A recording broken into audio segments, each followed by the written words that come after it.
Hi there, and welcome back to this short series on women composers entitled The Shadow of Prejudice. We are on a journey that covers over 1,000 years, starting in the 9th century in the Byzantine Empire and ending in the 20th century in North America. This is part 2 of the 3-part series, where I look at composers from the classical and romantic periods. If you did not see the first part, you can find it at the URL given in the notes below. These videos are independent, and so you can watch them in any order. Here is the complete list of composers about whom I talk in these videos. In the first video, I covered the 4 earliest names: Kassia, Hildegard, Caccini, and Strozzi, and we travelled over some 8 centuries of musical thought. As writers of music, as composers, women fell silent from around the 12th century to almost the 17th century. It was not until the latter half of the 18th century that we again find compositions signed by women. This, the second part of our journey of discovery, begins in the second half of the 18th century. By the time our first composer, Maria Teresia von Paredy, was starting to write music, the classical period was well underway. Haydn's name was known throughout Europe, and Mozart was enjoying a career in Vienna both as pianist and as composer. Maria Szymanowska was born in the year of the French Revolution, 1789, and gave her first piano recital in 1810, just as Frédéric Chopin was being born.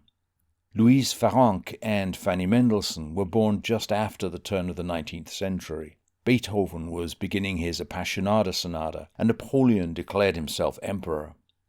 In 1819, the 15-year-old Farrenc entered the composition class at the Paris Conservatoire, while the 14-year-old Mendelssohn played from memory the 24 preludes from Bach's Well-Tempered Clavier. An even more important event of 1819 was the birth of Clara Wieck, a composer and pianist of such extraordinary talent that she began writing a piano concerto when she had just turned 13 and performed it with orchestra when she was 14. Although she was born Clara Wieck, history remembers her by the name of the man she married, Robert Schumann. By the time Clara Schumann died, the 20th century was about to begin, and atonality was poised to make its entrance on the musical stage. Before we start our journey, let's take a look at the timeline of these composers' lives. As you can see, in the first 1,000 years, the names are widely spaced, at first because the profession of composer was unknown, and later because techniques of musical composition developed in the church, and the opportunity to experiment with sound was largely restricted to men. With the development of secular music, more compositional opportunities opened up. Composers started to write music for diverse groups of musicians. This might be a small group suitable for domestic performance, or a larger group of 24 performers or more. The keyboard, which began as a convenient way of playing an organ, was combined in the 14th century with a harp-like set of strings, thus creating an instrument that evolved into the harpsichord. This was adopted as the perfect domestic instrument, and explains why all the women we discuss here were proficient keyboard players. Let's begin this journey in 1759, with the birth of Maria Teresia von Paredy. She was born in Vienna on May 15, 1759, 1 month and 1 day after the death of George Frederick Handel, and 9 years after the death of Johann Sebastian Bach. In other words, the Baroque era had just finished and the pre-classical period was underway. This is the only known likeness of her, this etching by Faustine Parmentier. He provides useful information. He gives the place where the drawing was executed, Paris, and he gives the date, 1784. Therefore, this was drawn during a European concert tour when she stopped in Paris in the summer of 1784. She was 25 years old. Her parents named her after the Austrian Empress Maria Theresa, for whom her father, Joseph Anton von Paredy, worked as Imperial Secretary of Commerce and Court Councillor. Notice one small difference, though. Her name is spelled in the German way, Teresia. The empress was a rich and powerful sovereign, ruling a vast empire. Her youngest daughter was named Maria Antonia, better known as Marie Antoinette, the Queen of France at the French Revolution. Maria Teresia von Paredy was born a normal child, but from the age of 2 she started to lose her sight, and by the age of 5 she was blind. Because of this, although the empress was not her godmother, she provided a disability pension for the little girl and arranged for her to have extensive musical education from some of the finest musicians of the time. History has not recorded when she studied with a particular musician, but at least we know their names. She studied piano with Leopold Kozeluch, a pianist and composer who enjoyed a high reputation during his life. He succeeded Mozart as royal music director and composer. She studied music theory and composition with Georg Josef Vogler, who was a well-known organist and composer.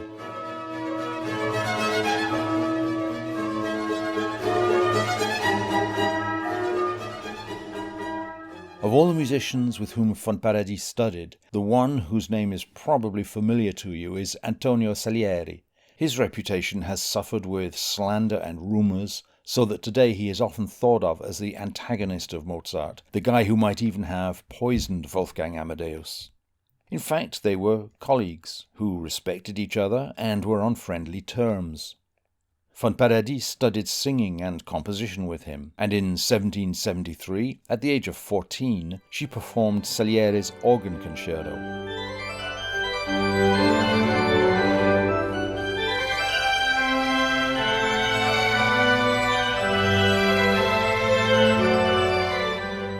And finally, there was Vincenzo Regini, an Italian singer and composer. His operas were often performed at the theatre in Vienna. With such a high level of education, the future looked bright for von Paredy, except that she was blind. Consider for a moment the practical problems that this causes in both musical performance and musical composition. For an instrument where the player is in constant contact, blindness is no problem. Indeed, a violinist or a flautist or a trumpeter will often perform with eyes closed. Seeing their instrument gives them no useful information for playing it. On the other hand, a pianist or an organist will frequently look at their hands, and for an organist at their feet, because this can give useful or even essential information about where the hands are placed. The same is true, and even more so, for the act of writing music. There is no guide for your pencil except for your eyes. It happened that a new doctor arrived in Vienna in 1768. He was making a name for himself with a new technique that he called animal magnetism. His name was Franz Mesmer, and his technique became called mesmerism. He would stand in front of his patient, making passes with his hands and staring fixedly into their eyes. He then ran his hands from the patient's shoulders, along their arms to their hands, and pressed his fingers into their abdomen. The success he had was extraordinary, although today we would attribute it to suggestion rather than magnetism. Joseph Anton von Paredy took his daughter to Franz Mesmer to see whether he could restore her sight, and he began to be successful. Over the course of a few months, from the end of 1776 to late spring 1777, she began to see patches of light, and then even more precise details in those patches. It looked as if Mesmer was about to have his greatest success, and Maria Teresia von Paredy's sight was about to be restored. But suddenly, her parents terminated the treatment. There was no explanation for this, but history has provided two, both of which are probably accurate. First, as you can probably imagine from the description that I have just given, there is a high degree of intimacy in the treatment Dr. Mesmer was giving. To provide this treatment to a young teenage girl could easily be misconstrued. Viennese society 250 years ago may well misconstrue it. And the second explanation. The parents were receiving quite a substantial pension because of their daughter's affliction. If Dr. Mesmer succeeded in restoring her sight, the pension would be terminated. It looks like the explanation is a choice between social morals and financial avarice. I'll leave you to think about it. Maria Teresia von Paladi spent the next 6 years giving concerts in and around Vienna, and probably continuing her studies, though, as I have already said, we don't know exactly when she was studying. Then, in 1783, it was decided, presumably by her parents, that she should undertake a tour of Europe, giving concerts. Remember that in those days, to get from point A to point B could require several days of exhausting travel in a coach. It's logical, therefore, that when you get to point B, you don't give just one concert, but several concerts, perhaps in the same city if it is large enough, or perhaps in several towns in one area. And so, in the summer of 1783, just after her 24th birthday, she set out, accompanied by her mother and by a certain Johann Riedinger, who is listed as her librettist, though she had not yet seriously started writing music, and so it is difficult to understand why she should need a librettist to accompany her. Her first stop was at Salzburg, a journey of around 1 week. Here she met with the Mozart family, although Wolfgang Amadeus himself lived in Vienna with his new wife, and it is highly unlikely that he would have been there at the same time as she was visiting his parents. His sister, Maria Anna, had also married recently and moved out of Salzburg. However, she recorded in her diary that she had met von Paredy. There is no evidence that she gave any concert in Salzburg, so the stopover was probably just to break a very long journey between Vienna and Frankfurt. It would have taken almost another 2 weeks to complete the first leg of the journey to Frankfurt. She spent time recovering from this arduous journey and only started giving concerts in the autumn. After Frankfurt, they journeyed south towards Switzerland. They must have passed through several towns on the way, such as Mannheim and Stuttgart, but there is no record that she stopped there. She had been some 6 months on the road when finally she took the coach towards Paris, a journey of well over 600 kilometers that would probably have been interspersed with stopovers of a few days to recover. They arrived in the French capital in March 1784. 1 month later, in April, she gave her first concert at an annual series of concerts known as the Concert Spirituel, which took place in the Tuileries Palace at the center of Paris. The Paris newspaper, Le Journal de Paris, wrote, "One must have heard her to form an idea of the touch, the precision, the fluency, and the vividness of her playing." Another newspaper, Mercure de France, was equally effusive. Mademoiselle Paredy is one artist whom our nation is not able to praise too highly. More faultless, more precise, more polished playing is not known. This gifted keyboard player is truly astonishing. While in Paris, she may also have premiered a piano concerto written by Joseph Haydn in the 1770s, but which had not been performed before.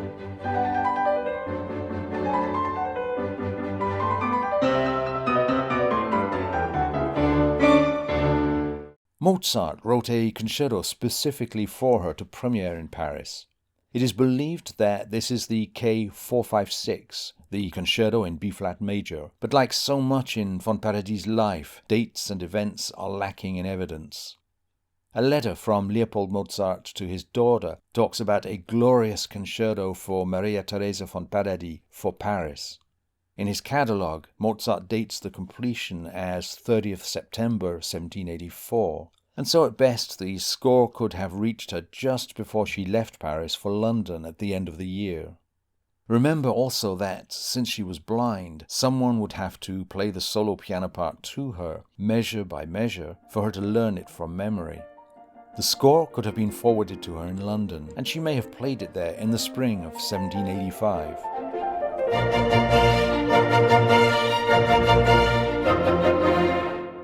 By the way, it so happened that she met Valentin Haüy while she was in Paris. He was in the process of setting up a school for the blind, and by all accounts, von Paredy helped him in this venture. The Institution des Jeunes Aveugles, or Institute for Blind Youth, opened the next year, in 1785. You can see a part of the name on the wall behind this statue of Aï. One of the students at the institute was Louis Braille, who invented the reading system that is named after him, Braille. In late 1784, after a series of 14 successful concerts, that Marie Teresia von Paredy again boarded the coach and headed onwards towards London. At that time, the main concert hall in London was the Hanover Square Rooms, situated in one of the richest parts of London and provided frequent concerts for a rich clientele. On the first floor was the large hall, which could seat around 900 people. You can see in this contemporary drawing that the audience was provided with benches and that the side benches are not even facing the musicians. Nor is the seating tiered, so that apart from the first few rows, it would be very difficult, if not impossible, to see the musicians. She also played at Carlton House, the home of the Prince of Wales, who was himself an enthusiastic amateur cellist, whom she accompanied. And for King George III, she performed fugues by George Frederick Handel.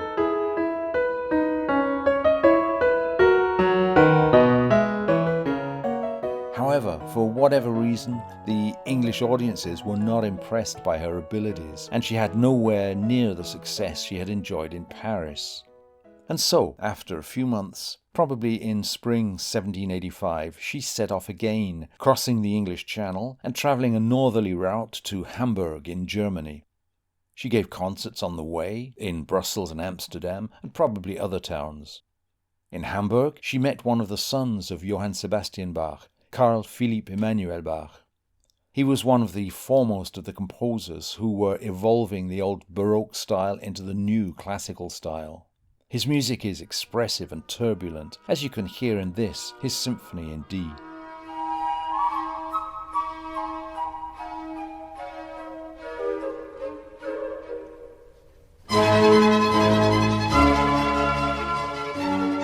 And so she started out from Hamburg on the final leg of her tour.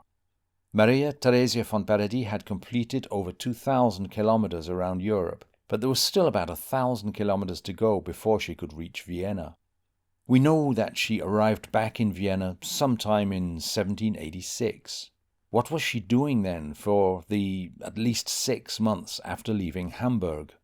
Obviously she was not sightseeing. For her, there was no sightseeing because she had no sight. She must have been giving quite a number of concerts, and for that to be worthwhile or even possible, she must have passed through some of the major towns between Hamburg and Vienna. There is mention of her passing through Berlin and Prague, but her itinerary probably included Leipzig, Dresden and Brno, major musical centres that could be on her way southeast to Vienna. We have heard compositions by several composers, but as yet nothing by Maria Teresia von Paredy herself. In fact, it was during this European tour that she started to compose. Her librettist, Johann Riedinger, invented a composition board for her, and she started using this to write down her own music. She started by writing for the instruments that she knew best, the piano and the voice. By the way, that composition board doesn't exist and we don't really know anything about it, so I can't even show you an image of it. Here is one of a set of 12 songs that she wrote. The text, by Johann Timotheus Hermes, tells of a man who wakes in the morning and looks at his wife and child still sleeping. He is anguished that they can only wake to poverty. Wächst du mich zum neuen Jammer, Tag dem Mann, der Sehnsucht rief. Back in Vienna, there was some talk of her undertaking another tour, perhaps in Russia, maybe in Italy. Nothing came of these ideas, and although she continued to give concerts in Vienna, her main focus turned to composition. She sent 12 songs that she had written while on tour to the publishing house Breitkopf und Härtel in Leipzig, and so we have several of her songs, although only this one seems to be recorded up to now. There is evidence that she wrote a lot of music over the next 20 years, both orchestral and chamber. We know, for example, that one of her operas, entitled Rinaldo und Alcina, was performed in Prague in 1797. But what has happened to the scores of these pieces? Here is a list of everything that we know that she wrote. Ariadne and Bacchus, a melodrama written in 1791, lost. The School Candidate, written in 1792, lost, except for the overture. Funeral Cantata on the Death of Leopold II, written in 1792, lost. 12 Piano Sonatas, written in 1792, lost. German Monument to Ludwig the Unhappy, written in 1793. Rinaldo und Alcina, Magic Opera, written in 1794, lost. A Piano Trio, written in 1800, lost. Great Military Opera, written in 1805, lost. Fantasia in G for piano, written in 1807, and a Fantasia in C for piano, written in 1811. 2 rural operas, both lost. Cantata on My Father's Recovery, lost. Piano Concerto in G and Piano Concerto in C, both lost. Keyboard Variations, lost. To My Distant Loved Ones for piano, lost. Songs and Lieder, some of which are lost. It seems that, with the exception of her early songs and a cantata, the only thing to have survived is a Fantasia for piano. Dedicated to her dear little schoolgirl, Nanette de Sprintz, for her name day on the 20th of July 1811, it shows that she still had a high technical command of the keyboard, and also that her little student, who was hardly a teenager at the time, was well on the way to becoming a virtuoso keyboard player herself.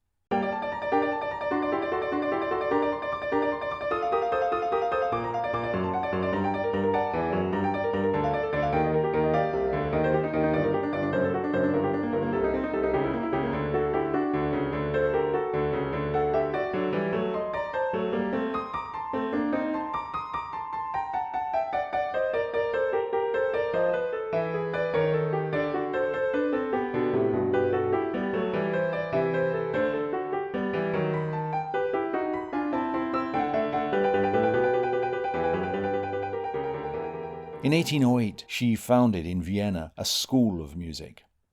From this moment on, there is no mention of any composition from her pen, and it seems that she dedicated the last 16 years of her life to her students at the music school, but we have no evidence as to what happened or what happened to the school. She died in Vienna on February 1st, 1824.